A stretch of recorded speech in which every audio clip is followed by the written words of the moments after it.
2 വച്ച് കൂടെ കളിച്ചോർക്കെല്ലാം കൊടുത്തോര്. IPL-ലെ ടെസ്റ്റ് ടീമോ ചെന്നൈ സൂപ്പർ കിങ്സ്. ഇന്ത്യൻ ടീമിന്റെ ക്യാപ്റ്റന്മാരെന്തിന് മുംബൈ ഇന്ത്യൻസില്.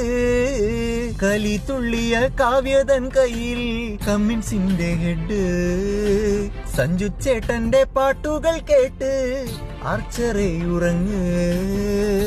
ഷാറുഖ് ഖണ്ണന്റെ ടീമിന് ശാപം. ശ്രേയസ് അയ്യരെ വിറ്റൊരു ശാപം. പന്ത് വാവയെ വിളിച്ചെടുത്തിട്ട് പെട്ടൊരു ഗോയിങ്കേ. ഓടി കുറയങ്ങ് കേട്ടി വിളിപ്പിച്ച മുട്ടതൻ ബ്രില്യൻസേ. ഇതുപോലൊരു കപ്പൊന്നു വേണം, പ്രീതി ചേച്ചിക്ക് കൊണ്ടുപോകണം. ചിന്നസ്വാമിയിലെ ശാപങ്ങൾ തീർത്തിട്ട് കപ്പ് നമുക്ക് വേണം. തലനായകനായിട്ട് ഫാൻസിനെ സ്റ്റാറ്റസ് ഇടിപ്പിക്കണം.